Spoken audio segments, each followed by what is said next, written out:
Ashama harka fuudhee jirra jirtu hordoftootaa fi kabajamtoota chaanaalii kiyya jalatti argamtan marti keessanuu bakka jirtanitti nageenya waaqayyoo isiniif haa baay'atu isiniin jecha har'a gaafii keessan isin na gaafattanii isiniif deebisa hunda keessaniif isiniin jechuudha.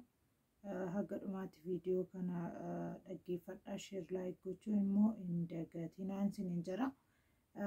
Gaafii gara jalaatii namoonni koomentii naa barreessitan hundumti keessanuu viidiyoo san jalatti hedduu takka galatoomaa. Koomentii keessan dubbisuun wanni hin qabu, galatoomaa isiniin jedha. Baay'ee tokko namatti toltanii nama jajjabeessitanii koomentii baay'ee nama jajjabeessu, baay'ee nama onnachiisu galatoomaa isiniin jechuu jaaladha hundumti keessanuu. Taansee namoonni gaafii na gaafattanii isiniif deebisa hagam beekuu fi haga dandeetti kootee jechuudha. Kanaaf haga dhumaatti dhaggeeffadhaa isiniin jedha.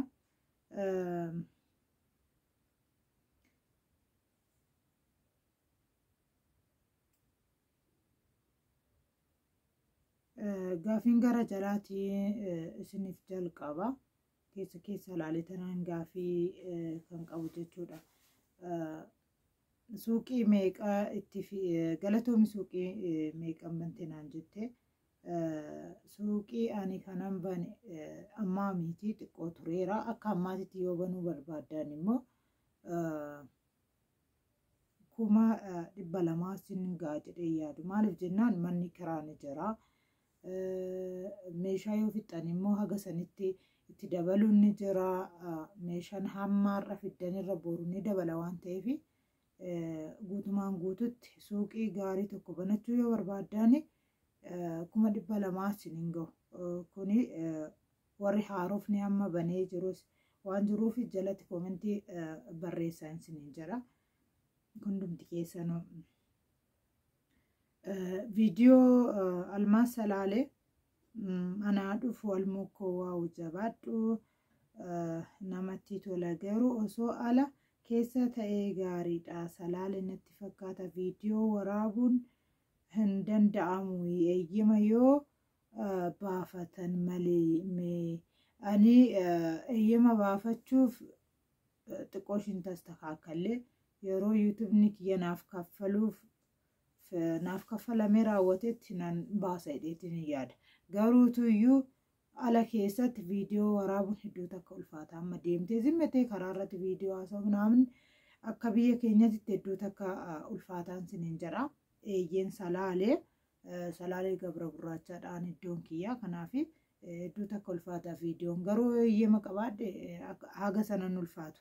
Ani eeyyama hin qabu waan ta'eef waa hundumarraa immoo ofoo qusatan malee akka barbaadanitti hojjetan hedduu tokko ulfaata jechuudha.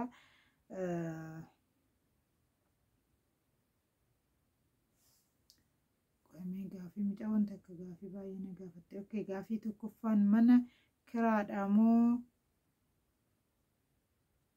nigdi? Manni kiraa mana kiraadha.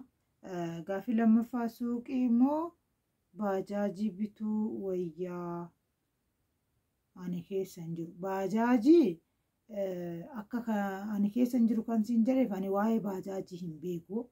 Namoonni baajaajii bitan immoo yoo jirani isaan immoo wanni maannoo beezilli waddadeera waan ta'eef yeroo hagi isaan fe'anii bootaa biraati haga bootaa biraa deeman sunis immoo haga barbaaddee miti. Nama 3 haga nama 4 ol hin fe'anii ummaddiitti fe'uu hin danda'an hedduu takka ulfaata. Ani akka kootti suuqii wayyan jedha. Baajaajii yoo ofii keetii oofte yoo ofii keetiitti fayyadamte ammasuu birrii 50 hojjettee oolte ofii keetii yoo itti fayyadamte amma ta'e tokko bu'aa siif qaba. Garuu namatti kennite haga sana baay'ee natti mijataa miti ani akka kootti. Okay, gaafii sadaffaa gatiin soofaa meeqaa? Ani amma gatii soofaa ani anaan bite ammaa miti. Meeshaa hundumaa kana biifee hundumaa mana kanan bite yeroo yookaan immoo yeroo kana keessa miti xiqqoo tureera. Gaansoo xiqqaate gara waggaa dhaquuf deema. Isinii galaami. Ani yeroo meeshaa bitu waa tokko godhu gaafuma tokko sanii miti. gaaf tokko hojjedha bara tokko hojjedha bara tokko immoo tokko hojjedha akkasitti malee akka ammaatitti yoo ta'e dhaqee gaafadhee yookaan immoo nama bitee yookaan dhaqee iddoo sana gaafadhee isinitti himee malee haga ammaatitti gatii soofaas gatii biifee soona gaafatan siniif deebisuu hin danda'u. Maaliif seetan yoo dhattee meeshaa tokko amma dhattee waraabuuf viidiyoo waraabuuf dhattee si waraabsisanii warroonni meeshaa hojjetu sun. Guutumaan guututti akka magaalaa keenyatti viidiyoo tokko dhattee waraabuun waan isaan irraa korrojjee waa hojjetu fakkaata malee waan viidiyoo sana isaan xaqqamee yookaan immoo faayidaa isaanii qabaatee namni viidiyoo sana laalee isaan irraa bitee isaan irraa itti fayyadamu ittiin fakkaatu. Viidiyoo ati waraabnan nan akkasiisan ati hojjettuuf siin jedhan yookaan immoo iddoo biraatti deemtee hojjisiifachuuf siin jedhan malee si amananii viidiyoo sin hojjisiisanii jechuudha. Kanaaf waa'ee soofaa yoo na gaafattee boodatti gaafadhee sii deebisa malee ammaaf hin beeku. Dhiifamaan siin jedha ishee. Arfaffaa mana kiraa fudhattee nagaduu nama baasa gaafii koo deebisii. Mana kiraa fudhattee nagaduu nama baasa. Mana kiraa waan ati hojjettu sanii fi hamma ati ittiin fidu san wal madaalchisuu qabdi. Fakkeenyaaf iddoo hojiin hin jirre tokkotti yoo 20,000 30,000 fidde kisaaraa sii qaba. Garuu iddoo hojiin jirutti immoo 50,000 yoo fidde faayidaa qabdaa jechuudha. Inni guddaan iddoo ati mana kiraa fudhatte san faayidaa guddaa kan qabuun birrii osoo hin taane kiraa ati kaffaltu san osoo hin taane bakka sanitti maaltu hojjetama maal hojjechuu danda'a guyyaa torban keessatti guyyaa meeqa hojjeta gaafa kam gabaa argadha jettee ati seef godhuu qabdaa jechuudha. Malee manuma ta'eef yookaan immoo hojii ta'eef itti galteef miti. Inni guddaan qarshii guddaadhaan iddoo gaarii tokko mana kiraa fudhatte inuma si baasaan siin jira. Gaafiin keessiif deebi'ee natti fakkaata. Maqaan kee immoo Arabiffaan jira. Ani Arabiffa dubbisuu hin beeku. Dhiifamaan siin jedha ishee.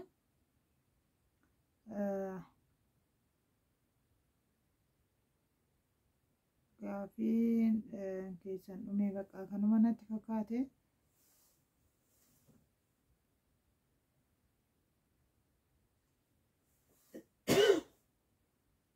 Namoonni koomentii keessan dhugaa ayyaantu asallaa tokkummaa top